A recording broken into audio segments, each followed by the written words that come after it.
your other leg nearby, as it feels comfortable for you. And option 2 would be the half lotus, we call it, is to just almost the same and bring the leg, one leg, on top of the thigh,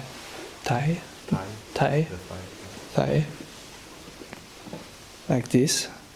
This one I find it stable and pleasant, but sometimes the knees cannot touch, or it can be a bit, take some time to adapt. So if your knees are up like this, you may like to put something underneath. So you have 3 points of contact with the ground and some stability, and you're not too... So then when you're sitting and you check in the body and check in the spine, try to make it as straight and dignified as feels right for you. And it allows the breath to flow better. Sometimes we like to put the head a little bit back like this and really check in with the breath so that it can really flow and the shoulders can relax. We can make a gentle smile to ourselves. And we come home to the breath, feeling the in-breath, feeling the out-breath, the sensations of the in-breath, maybe the belly that moves a little bit with the breath, and with the out-breath also. Check all our bodily sensations, the contact with the ground. You may like to relax the jaw, the shoulders, the face. And when we have some thoughts coming up, we just recognize that there is a thought. Just include that into our awareness. And let the breath also be into our awareness, and we come back to ourselves, to the present moment.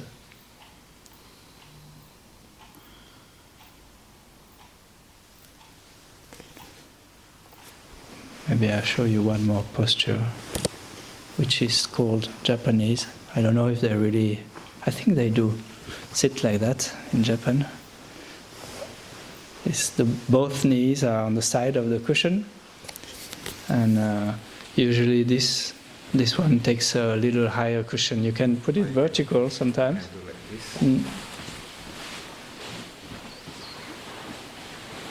And check the hips. It's good that they are a little bit inclined toward the front. It helps the spine and the belly. And if you are on a chair, if you need a chair for sitting meditation, is fine. It's also wonderful. You can sit up also, and rather on the front of the chair, it will help you to keep lively and to keep, maybe you don't sleep too much. And it helps the breath also. If you lie on the back of the chair, unless you really need, it's okay, but if you feel comfortable, you can go toward the front.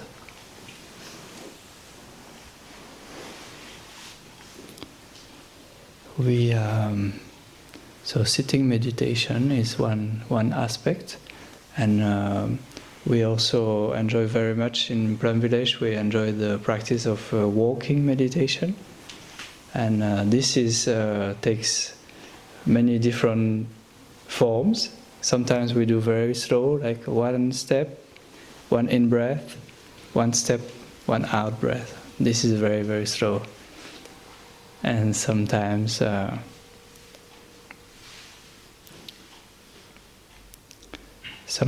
we will walk together as a community, and we will walk a little bit slow, but not too slow.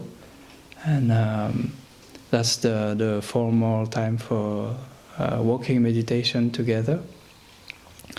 But at every moment of the daily life, you are really invited to enjoy the walking meditation. When you go from the meditation hall to the tea house, when you go from your room to the bathroom, anytime you can really enjoy to take steps with peace and to generate feeling of freedom and of happiness, and to really be there for the body, the movement of the body. You can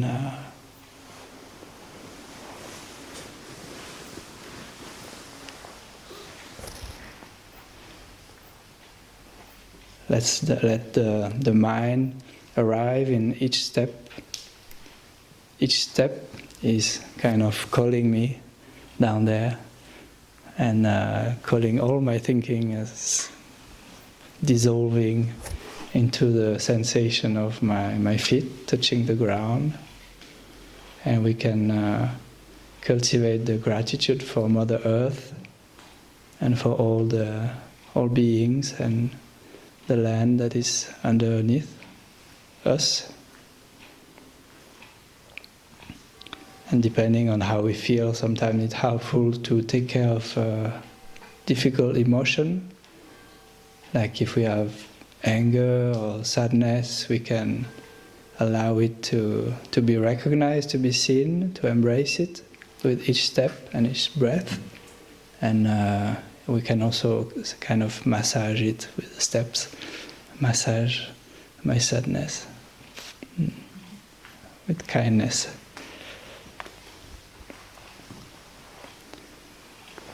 Sometimes we run into the future, we run into the past, and the walking meditation can really help us to come back.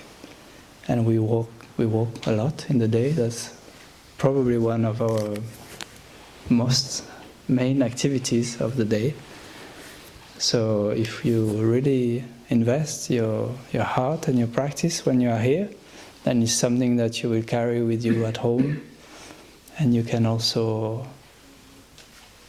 you can implement that close to your workplace, like between the parking lot and the school, if you are in a school, or even in the school you can practice walking meditation, and you will still have to interact with everyone, but you can bring the spirit of walking meditation always coming home to yourself, even if there is some distraction.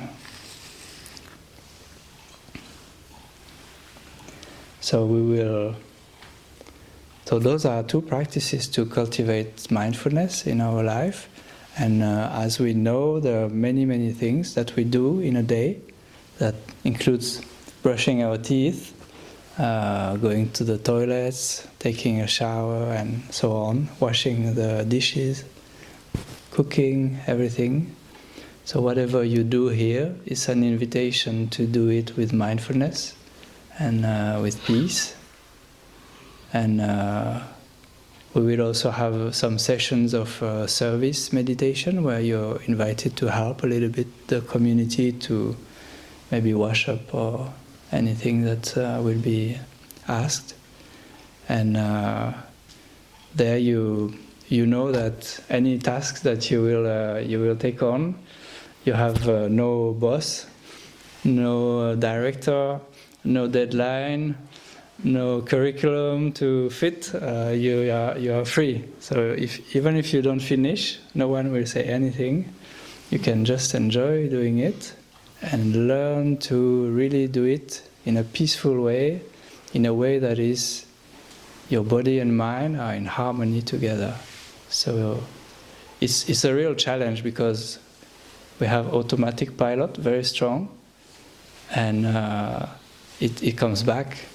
But here you can focus and you can bring it up whenever you see that you're carried away, wanting to finish in order to do something else. Or sometimes we do something and we make our body painful or not so pleasant. and then we don't enjoy. And that's a kind of lost moment of our life. But in fact, we can also do it, especially easy here, to do it in such a way that it becomes nourishing and a happy moment. And for sure, hey, you can take your time to do it and explore to do it really relaxingly. And to do it together as well, to learn to benefit from each other's presence and kindness.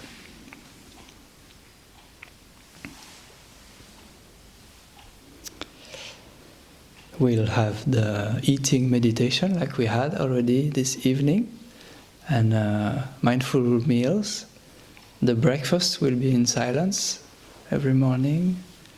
The lunch and dinner we will have about 15-20 minutes of silence, and then we have some conversation, open up to each other, open up to conversation.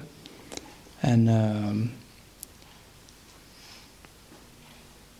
today I had a realization about mindful eating. I realized that it's possible to eat with from a place of seeking a pleasant feeling. I think I do this a lot. And today I realized that, it is not easy when I'm looking for a pleasant feeling with food. Like the energy of seeking is not pleasant itself already. And actually my aspiration is to really eat in order to give something good, to nourish my body and mind, and to eat with love, and to be a beautiful being on planet Earth, and to nourish Mother Earth in the same time. Like I eat, I nourish myself, and I nourish everyone. And is something that I aspire to cultivate, and the mindfulness really helps to be really present and to connect with the food that is there, the gratitude for the people who cooked, who harvest, and who made it possible for us to have that, and all the vegetal realm and the animals sometimes. Just cultivate gratitude, and to look deeply in the food, we can see many, many things.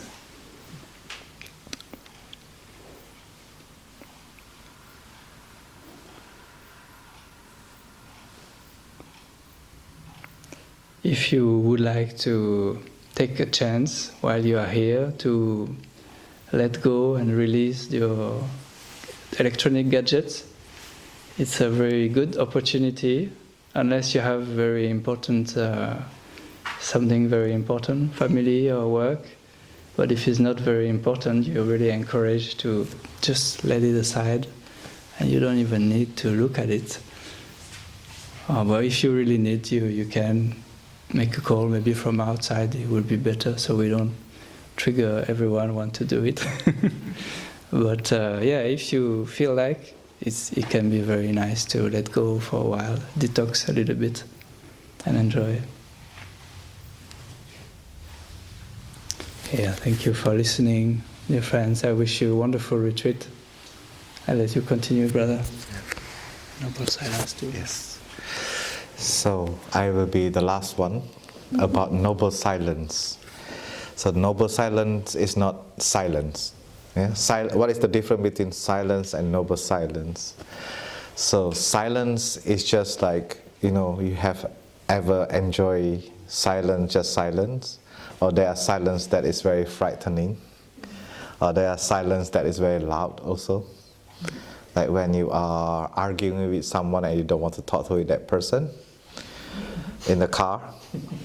In the car is very silent but very loud at the same time. There's a lot of voices inside. So the noble silence is it's a silence that you really enjoy because it contains this element of presence. You are mindful, you are there, You enjoy what you are doing. When you want to change your clothes, you're changing your clothes. You enjoy that silence. So every evening, like after this, we will have noble silence practice. Until tomorrow morning, after breakfast, you wash your dishes. After you finish that, then we can start our mindful conversation. And so tomorrow breakfast, we will have it. You serve your food in silence too. So dining hall is when every time we serve our food, we just be silent. That is a new automatic pilot that we want to train. Yeah. So as soon as we queue in the line, we start to practice noble silence, enjoy our breathing and our body, and serve our food in silence. And in the breakfast time, we eat directly wherever you want in the morning. And we enjoy our silence, breakfast, get in touch with the food. And then after that, we can wash our dishes and then we can enjoy our conversation. So every information will be announced, every activity, so that you can get the information slowly, yeah? And then the other thing is about we are here, we also want to practice be beautiful, be ourselves. Yeah? So everyone can be who you are, we allow each other to be who we are, but at the same time we keep the harmony with each other. We respect each other's space, yeah? And we offer smile to each other. This is a lot of, we will see a lot of smile in this retreat. And we allow everyone to be who we are, whatever color our skin is, whatever ethnicity we are, no matter what gender we identify, sexual orientation that we have, we allow that to be coexist in the space of the retreat so that everyone feels safe. Yeah? And the safety in this retreat, nobody will give us. We have to give each other safety, and we offer each other safety. And that's why we can have this collective feeling of family, of home.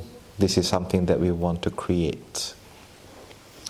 And then, as our brother has shared, that every meals we will have cleaning, and we can also help the volunteers to help cleaning. There is a paper on the board, please sign up. Otherwise, if you come 10 people, we get panic. What are we going to do with 10 people? Yeah? So each meal, maybe we need only 4 to 5 people, so please sign up your name so that we know 5 people will come. An activity, we have a bell.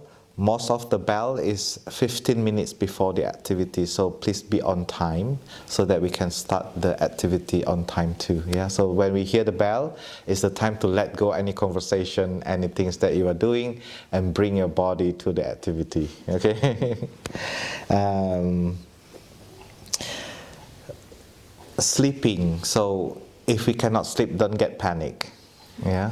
Sometimes it happens, especially you are in a new place, new roommates. So for me, in my practice for many years now, if I cannot fall asleep, I just tell myself that if I cannot sleep, but I still can rest.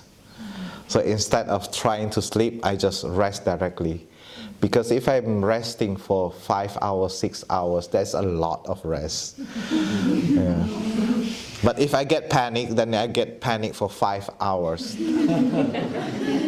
If I get panic for 5 hours, if I would, in the morning, for sure I will be tired from panic. Yeah. So instead of trying too hard to sleep, I will just like resting, lying down, enjoy relaxation, and make sure that I'm resting the whole time. If I cannot really stay still in my bed, I just stand up, maybe go outside walking a little bit and come back to lie down, to rest again. So that is very important, yeah? And if you need anything like the bedding, please don't hesitate to come to me, for example. Or if you forget your earplug to sleep, how do you call it, earplug? to sleep, just come to us. Also, we have some spare, the new one, if you need. So please just communicate and check with us. Yeah. The last thing is, just slow down. Please taking care of ourselves. Every slow down is a self-care. Every breathing is a self-care. Every smile is also a self-care. And take care of ourselves is very, very important. And tonight I would like to invite all the volunteers to stand up so that we know who you are. Could you please stand up? So these are all the friends that has been so generous to come and to support all of the behind the scene and the logistic. Let us give them flowers. Yeah, thank you so much for coming. Enjoy. Please sit down again. Yeah. And because in this center we only have 6 monks. If we have to do all of them, we get burnt out. Yeah, and we don't want to be a monk and burn out at the same time. So we invite all of our friends, and very generously they come and to support. And each meal we have 3 people cleaning. So if you can help, it would be wonderful to also lessen their load of service. I think that's all. And then if we have more information, we will inform you, and slowly we know what to do. The key word is enjoy your breathing, be there for what you are doing. When we hear the bell, we can stop. Yeah, I would like to end here. And so after this, we will keep everything as it is. And tomorrow morning, we will come at 6:30, the sitting meditation. So the bell will be 6:15, you will hear the bell inside the house and outside. And so you can bring yourself here, find your place, be there at least 5 minutes before. If you can be 10 minutes before, it's even better. And fill up the first line, and then the second line and the third line, except you want to sit on the chair. If you want to sit on the chair, we fill up the last chair from there. This is also to avoid those who come later to have to go through the whole human forest. So that is nice to just welcome to sit like this. Okay, I will end here, and we will listen to the 3 sounds of the bell, and after that we will practice noble silence. And if you really need to talk, please talk. Yeah, noble silence is not like cut everything. It's just like we speak only when it is necessary with a very low voice, so that we can keep calm and prepare ourselves to rest.